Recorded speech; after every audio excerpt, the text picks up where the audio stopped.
안녕하세요. 저는 결혼한 지 이제 반년 조금 넘은 30대 주부입니다. 제 속옷 서랍장까지 손대는 시모 때문에 남편이랑 이혼하게 생겼습니다. 남편과 저는 4살 차이로 소개팅으로 만났습니다. 저는 백화점에서 일하고 있었고 남편은 중소기업에서 회사 생활을 하고 있었습니다. 저에게 첫눈에 반해버린 남편의 적극적인 구애로 결혼까지 신속하게 진행이 됐습니다. 양가가 여유 있는 편은 아니라서 서로 반반 결혼했고 이 점에 대해서는 아무런 불만도 없습니다. 집에서 시댁까지는 걸어서 15분 거리입니다. 제가 나서서 굳이 시댁 근처로 고른 것이 아닙니다. 저는 고등학교를 졸업한 직후 먼 지방에서 지금 사는 지역으로 올라와 취업을 한 경우였고 남편 역시 수도권에 있는 직장에 취업하게 되면서 남편의 통근을 위해 온 가족이 지금 사는 지역으로 이사를 왔다고 해요. 게다가 시아버지가 부동산 중개업을 하고 계셨기 때문에 집을 고르는데 제약이 좀 있었습니다. 아무튼 이 사실 때문에 지금 미쳐버리기 일보 직전입니다. 남편과도 몇 번 이야기해봤지만 별 소용이 없더라고요. 차근차근 정리를 해보자면 이렇습니다. 처음 결혼하자마자 한 달은 제 눈치를 보신 건지 저희 집에 오시는 일이 거의 없었습니다. 그런데 한 달이 좀 지난 후부터는 일주일에 한두 번은 꼭 저희 부부 퇴근 시간 비슷하게 혹은 그 이후에 방문을 하십니다. 어떤 날은 집 앞에서 마주치기도 하고 아니면 저희 부부보다 일찍 오셔서 거실에서 TV를 보고 계시는 일도 있습니다. 시모가 저희 집 비밀번호를 알고 있는 이유는 시모가 비상시 만일을 위해서라는 핑계로 집요하게 요구하셨거든요. 저희 둘 다 맞벌이다 보니 아침은 보통 간단하게 챙겨 먹고 그릇을 싱크대에 넣어놓고 출근하게 되는데요. 시모가 온 날이면 설거지부터 다 되어 있습니다. 남편은 시모가 바쁜 저희의 사정을 배려해서 그렇게 도와주시는 거라고 합니다. 하지만 제가 시모에게 받은 연락들은 왜 우리 아들 밥을 그렇게 부실하게 챙겨 먹느냐? 어쩜 싱크대에 밥그릇만 떡하니 있느냐? 여자는 바깥일보다 남편 내조를 잘하는 게 멋있는 거다. 이런 식이세요. 저도 시간이 있을 땐 인터넷이든 책이든 보고 남편에게 뭐라도 만들어주려고 하는 편입니다. 하지만 남편의 근무 시간표는 고정적이고 저는 그렇지 못하다 보니 상황이 여의치가 않은 건데 시모는 그런 사정은 생각해주지 않더라고요. 아무튼 설거지를 하시면서 뭘 그리 많이 보셨는지 잔소리가 끊이질 않습니다. 저도 하루는 억울한 마음이 들어 시모에게 저희가 맞벌이라 힘들어요. 그래도 노력하고 있어요. 라고 대응해 보았지만 시모가 맞벌이가 아니라 맞벌이 하래비라도 할 도리는 하고 살아야 한대요. 밤을 새서라도요. 이러한 실랑이가 있으면 남편은 꿀먹은 벙어리처럼 있다가 엄마 빨리 집에 가라며 시모를 내보내기에 급급합니다. 제 입장에서 한마디 해명도 해주지 않는 남편이 미워서 싸운 적도 있습니다. 남편은 자기가 불리한 상황이 되면 말을 잘 안 하거든요. 그럴 때는 정말 답답해 돌아버릴 것 같습니다. 아무튼 이런 상황이 3개월쯤 지속되어 결국 제가 남편에게 정말 못 살겠다고 하소연을 했습니다. 그러니 남편은 시모가 저희한테 잘해주고 싶은데 방법을 잘 몰라서 그런 것 같다고 저더러 조금만 이해를 해달랍니다. 어차피 일주일에 한두 번이지 않냐면서요. 저는 그래도 이렇게는 못 산다고 물러서지 않았고 남편과 합의 끝에 현관 비밀번호를 바꿨습니다. 그러자 난리가 났습니다. 일하고 있는데 시아버지한테 전화해서 무슨 짓을 한 거냐며 당장 집으로 오라고 난리가 났더군요. 무슨 사고라도 생겼나 싶어서 간이 시모가 울며불며 드러누워 대성통곡을 하고 있었어요. 시아버지가 저를 매섭게 노려보며 젊은 사람이 생각해주는 사람 마음도 모르고 예의도 없다며 별욕을 다 먹었습니다. 그런 시아버지에게 남편도 강하게 나가지 못하고 결국 다시 시모에게 비밀번호를 알려주더군요. 결국 그 이후로도 시모는 계속 멋대로 찾아와서 제 살림에 손을 댔습니다. 그나마 다행인 건 제가 백화점에서 매장 매니저로 승진하면서 제가 근무 시간표가 바뀌었다는 거였죠. 그러다 보니 시모와 마주칠 일이 거의 없어졌어요. 근데 이것도 마주칠 일이 없으니 이제 문자로 전화로 잔소리를 하시네요. 업무 중이라고 아무리 말씀드려도 본인이 연락하고 싶으시면 시도 때도 없이 하십니다. 내용은 늘 같아요. 남편을 잘 챙기라고요. 밥도 잘 먹이고. 한 번은 같이 맞벌이를 해도 생활하면서 내 아들이 번 돈을 쓰지 않느냐. 그만큼 밥도 잘 챙겨 먹이고 내줘도 성심성의껏 해라. 그게 여자가 아내로서, 며느리로서 해야 할 첫 번째 임무다. 그리고 애는 언제 낳을 거냐. 아들을 낳아야 한다. 내조를 잘하면 그게 다 복으로 돌아와 아들을 낳을 수 있을 것이다.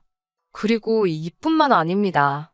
처음에는 긴가민가 했는데 요즘에는 시모가 제 물건에 손을 댄다는 확신이 들더라고요.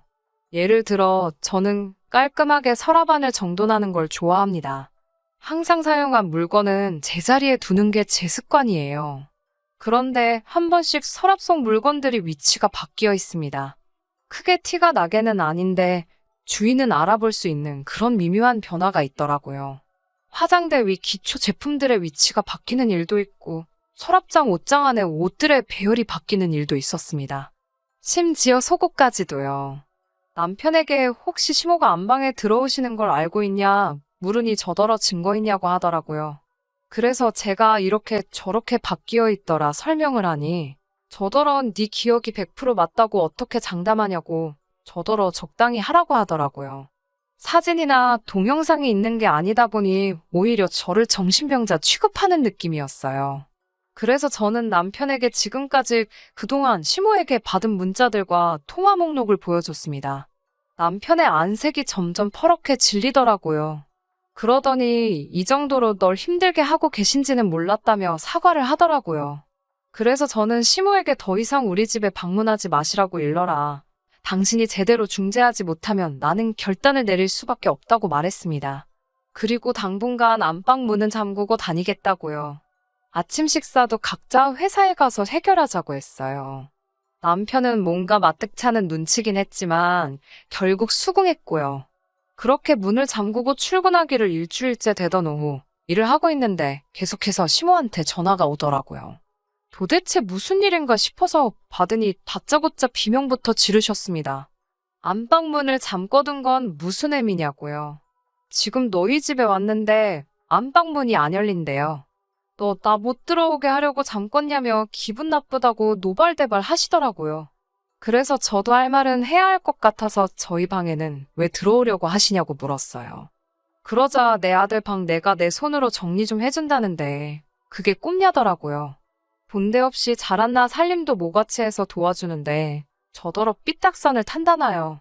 저는 정중하게 안방은 부부의 개인 공간이고 어머님의 도움 없이도 제가 잘 정리할 수 있으니 걱정은 안 하셔도 된다고 말씀드렸어요. 제 물건에 손대지 말아달라고요. 그러자 시모가 자기를 도둑 취급하냐고 또 혼자 마음대로 오해를 하시더군요.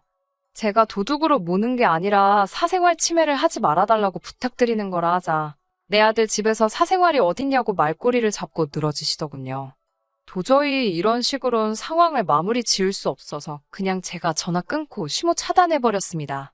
그리고 남편에게 전화에 방금 있었던 일을 전달했어요. 그러자 남편은 깊게 한숨을 내쉬더니 그냥 무시하고 냅두랍니다. 제 풀에 지쳐 그만두실 거라고요. 남편의 우유부단하고 소극적인 태도에 저도 어떻게 뭘 더 해야 할지 모르겠더군요. 퇴근하고 집에 오니 남편과 시모가 거실에 함께 있었습니다. 현관으로 들어오는 저를 보자마자 시모가 저더러 저 미친 것이라며 저한테 달라들더라고요. 제 머리채라도 잡을 기세로요. 제가 얼른 몸을 피하고 남편도 시모를 붙잡으며 저더러 얼른 안방으로 들어가라고 하더군요. 그런데 안방으로 들어가려는 순간 안방 문고리 쪽 나무에 선명한 흠집들이 눈에 보였습니다. 아마 시모가 잠겨있는 문을 어떻게든 열어보려고 한 것 같았어요. 이걸 보자 시모가 정말 제정신이 아니라는 생각이 들었고 저는 그 자리에서 우리 이혼하자고 소리쳤습니다. 그러자 시모는 저더러 지금 누가 잘못을 했는데 이혼 타령이냐며 당장 무릎 꿇고 죄송하다고 하래요. 남편도 지금 제정신이냐고 화를 내더군요. 저는 남편에게 더 이상 이 결혼 생활을 이어갈 힘도 자신도 없다. 이혼 서류 정리해서 보낼 테니까 확인하고 재산은 반반 결혼했으니 반반 나누면 될 것 같다고요. 그리고 안방으로 들어가 제 집만 대충 챙겨서 친정으로 갔습니다. 그날 이후로 휴가 내고 친정에 있었습니다. 처음에는 이혼만은 하지 말라던 친정 부모님도 제가 문자와 전화 내역을 보여주니 제가 하고 싶은 대로 하라고 하시더라고요. 그리고 며칠 뒤 남편이 한번 만나서 이야기를 했으면 좋겠다고 하더군요. 어차피 서류도 전달해야 했으니 남편 회사 근처 카페에서 만났습니다. 남편은 제가 너무 쉽게 이혼을 생각하는 것 같다고 이렇게 경솔한 사람인지 몰랐다고 하더군요. 하지만 저는 반년 동안 시모의 언어폭력과 사생활 침해 참을 만큼 참았다고, 그리고 당신 태도가 너무 미적지근하여 결국 일이 이렇게 커진 거라고 설명했어요. 남편도 더 이상 아무런 말도 못하더라고요. 그렇게 남편에게 서류 주고 남편하고 법원에서 만나기로 했습니다. 백화점 일이 힘들어서 이직을 하려고 생각은 하고 있었는데 이참에 이직을 하면 될 것 같다는 생각입니다. 생활에서 여러 가지 변화가 있을 테지만 나은 내일이 기다리고 있다 생각하니 그것만으로 마음이 편안해집니다.